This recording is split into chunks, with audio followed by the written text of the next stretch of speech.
Welcome to Lesson 10 in our series on the study of the Gospel of John. For those who may be new to our series, this is the first time you've tuned in, you may want to go back and listen to lessons 1 through 9 in order to really make sense of the material that's taking place. My name is Ron Lumpkins. I'm from Florence, Alabama, and I've taught Bible class at Marshall Bible School for over 30 years. And during this time, I've been teaching a series of lessons on the uniqueness of the Gospel of John. We know that there are 4 Gospels, Matthew, Mark, Luke, and John. Each Gospel has its own purpose, its own reason for being written, and John has a very unique way of approaching the life of Jesus. When I was attending college many years ago, I received my master's degree on writing a thesis on the uniqueness of the Gospel of John. And in this thesis, we talked about how that John selects certain words for miracles, which he used the word sign. He also used the word believe, hour, and glory to designate the importance of the life of Jesus. Also in this series of lessons, he also went to what is known as the I am statements. And in the I am statements, John is going to use all that material to prove the theme for his book. For those of you who have been watching some of the lessons in this series, you know we've mentioned many times John's theme is found in John chapter 20, verses 30 and 31, when John says, "And many other signs did Christ perform, but these are written so that you may believe that Christ is the Son of God, and you may have life in his name." Now for those who are new to the series, we do this pretty much, I'm doing it in a class setting. And so if I call on people here in my class, I know they're not really here, but on my recording they're here to try to set up the situation of a class. And if you'd like to have the material, then you can, of course, download the material. If you do not have a way to print out the downloaded material, then if you will contact me, then we'll arrange to get to you a hard copy or written copy that you can follow along in the lessons. So while the lessons are set up, I'm going to be talking about some things, and then we'll have a series of questions, and then we'll go back talking about some themes, and then go having another series of questions. But now today we're talking about the relation of the I am statements to the signs in the Gospel of John. Now this is another unique aspect of John's Gospel. John is the only one that has the I am statements. Now the other Gospels used to have parables and things of that nature, but John does not really have any parables. Instead, he takes the ideas about Christ and says, I am. And we'll be talking about that in a few minutes about the importance of I am. But in John's Gospel, there are 8 I am statements. 4 of these have to do with what might be called parables, although John does not refer to them as parables, such as in John chapter 10 and verse 7, I am the door of the sheep, or John chapter 10 verse 11, I am the good shepherd. He also says in John 14 and verse 6, I am the way, the truth, and the life. And then finally in John chapter 15 and verse 1, he says, I am the true vine. Now this is similar to maybe the parables and the other Gospels, but John does not go into depth to explain the idea at all. But he talks about this. Now the I am statements also connected to the miracles of Jesus. And 4 of these are directly connected to the signs that Christ performed. We know that in the Old Testament, God revealed his importance to the people as I am. And this name was more to show the existence of God. It was designed to show the unsearchableness of God. And the first use of this statement is used by God to show Jacob the role he would play in the history of the Old Testament. If you remember, Jacob has upset his brother Esau, and he is fleeing to another country to get away before Esau comes out and does some damage to him. And in Genesis chapter 26 and verse 24, God meets Jacob, and he says, I am the God of your father Abraham. Do not fear, for I am with you. I will bless you and multiply your descendants for the sake of my servant Abraham. And so God says, I am here. I am the God of your father. Now, the most familiar of these statements is used when God called Moses out of the land of Midian to lead the Israelites out of Egyptian bondage. And when Moses asked God, how am I going to identify myself to the people? How are they going to know who I am? He tells Moses, you tell them that I am who I am has sent you. And Moses says, what? He says, you tell them that I am who I am sent you. And he said, say this to the people of Israel, I am has sent me to you. God also said to Moses, say this to the people of Israel, the Lord, the God of your fathers, the God of Abraham, the God of Jacob, the God of has sent me to you. This is my name forever. And thus I am remembered throughout all generations. If you read Exodus chapter 3, verses 14 and 15, you'll find God making this statement. So by using the word I am in his discourse, John seems to want to go back and tie the God and Jesus together and show how closely Jesus is connected with his Father. So we're going to find that throughout the book of John. John is going to use some I am statements to show how that God and Christ are connected. Now, the importance of the I am statements is, I think, really found in the book of Isaiah.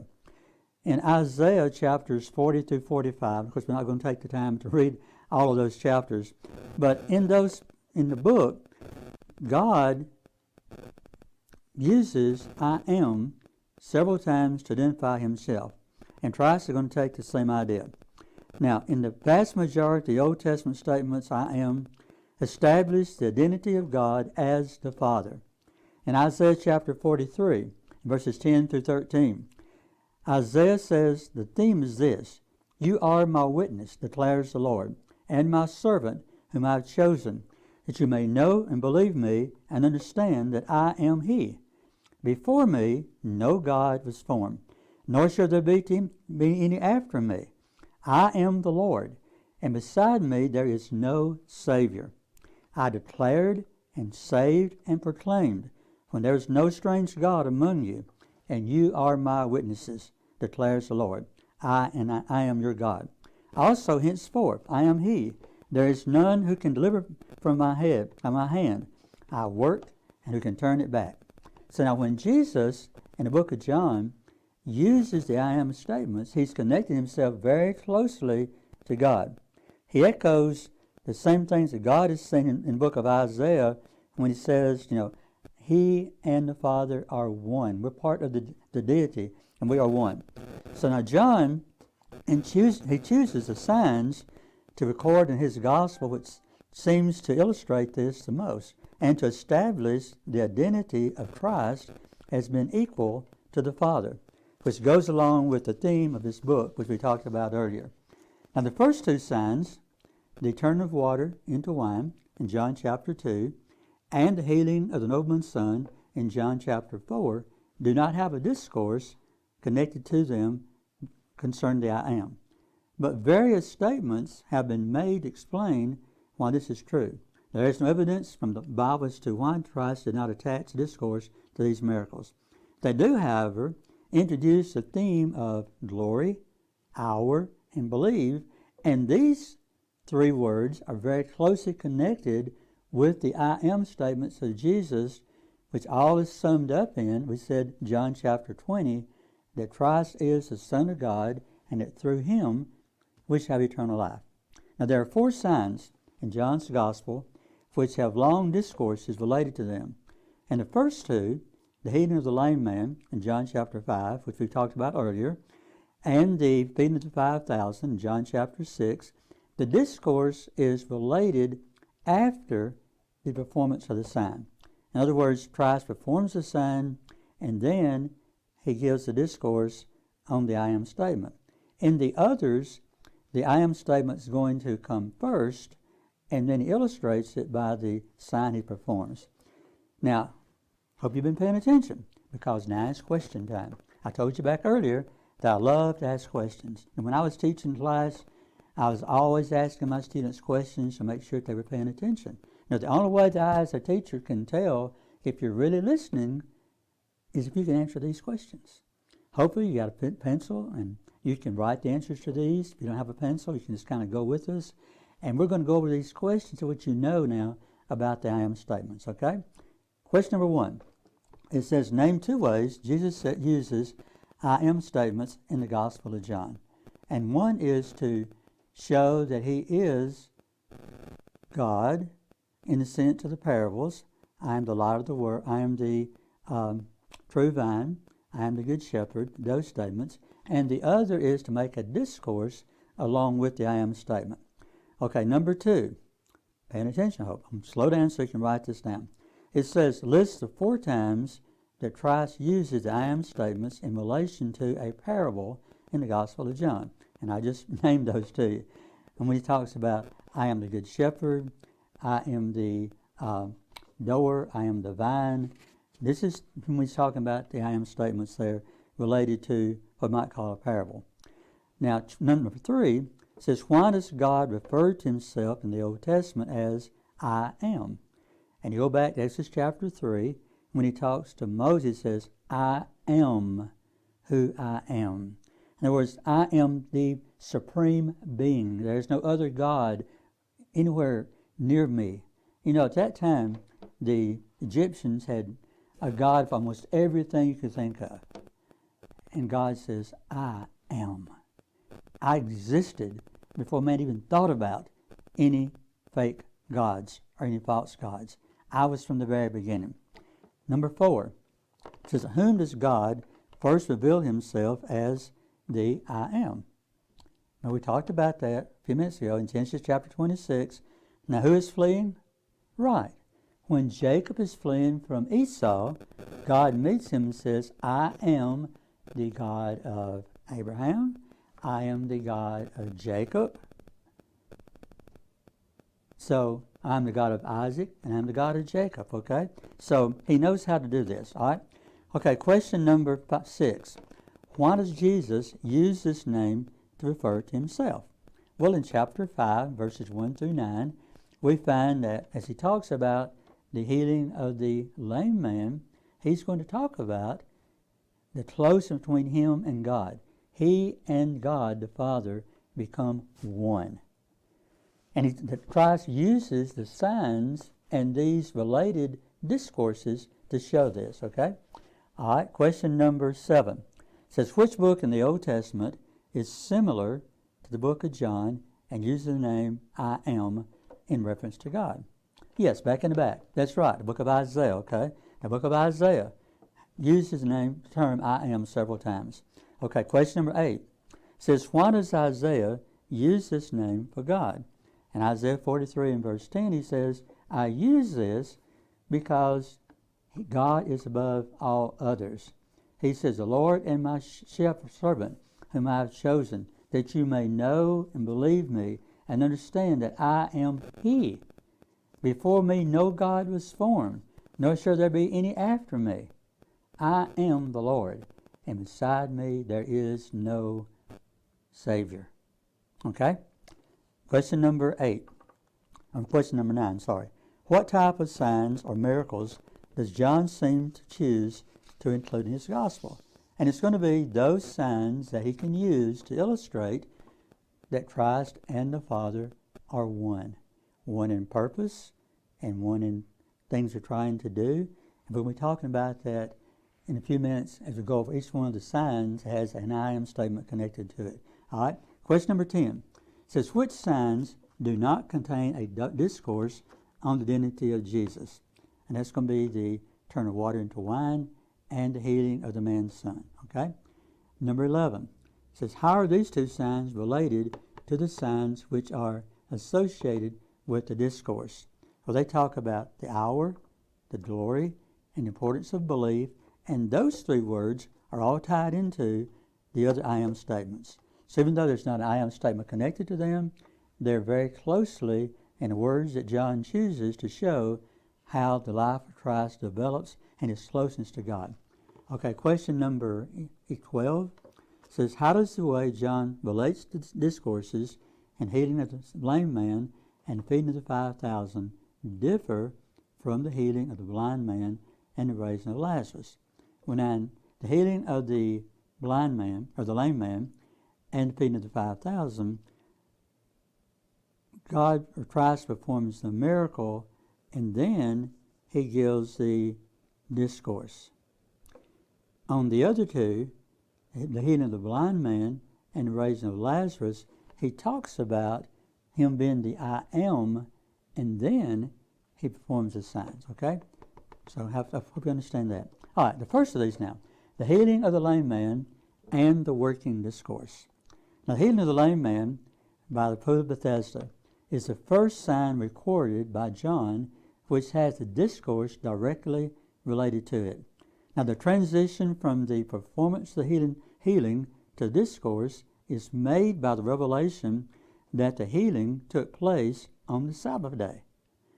And at first, the Jews were critical of the lame man because he had violated the Sabbath, and explained to the man, "It is a Sabbath, it is unlawful for you to take up your bed," in John chapter 5 and verse 10. Now, their criticism, however, quickly turns upon Jesus when Christ states in verse 17, "My Father is working until now, and I am working." Now, it's one thing to work on the Sabbath, but to say that God and I are the same is going to really upset the Jews. Now, when you talk about what's taking place, this is why the Jews, in John chapter 18, John says, this is why the Jews were seeking all the more to kill Jesus, because not only was he breaking the Sabbath, but he's even calling God his own Father, making himself equal with God. Now, verse 17 is the seed out of which the rest of the chapter grows. Carrying things on the Sabbath day was one of the things among the Jews had thought about 39 things that a person could not do on the Sabbath day.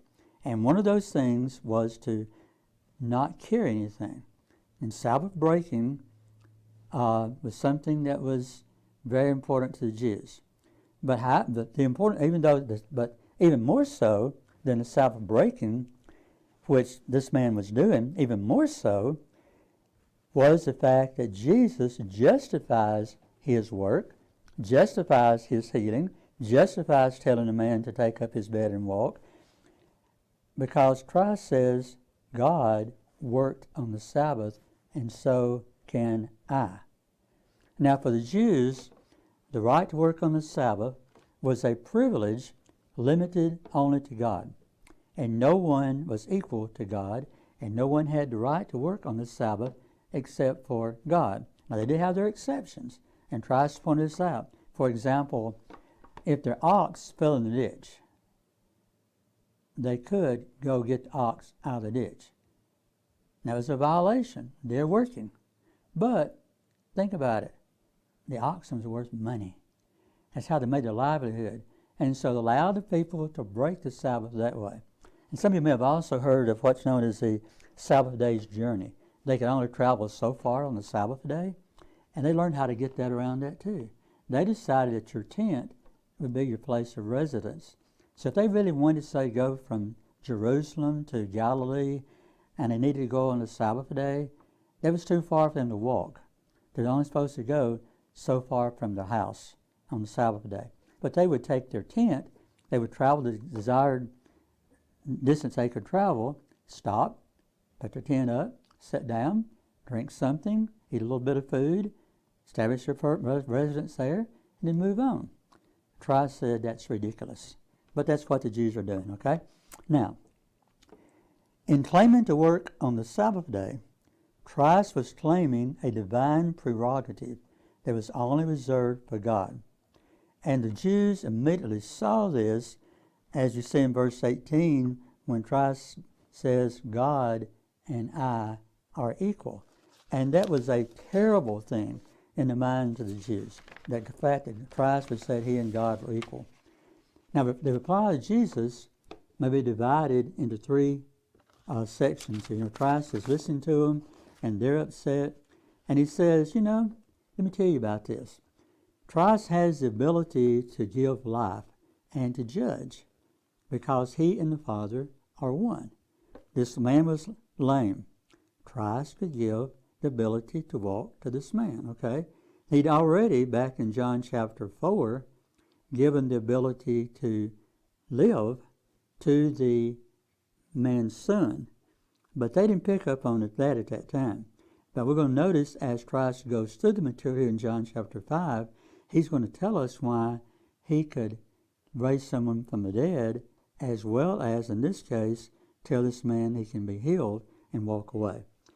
Now, according to the Jewish rabbis, they said that Christ now is going to be a rebellious son. And Christ says, I'm not a rebellious son. But now to them, as you find in verse 18, for Christ to make himself equal with God was to him to be a rebellious son. And in verses 19 to 20, Christ shows that he is not that at all. By claiming to be he was not claiming to be a second God over against the Father, or rebellious son, setting himself up as a rival to God.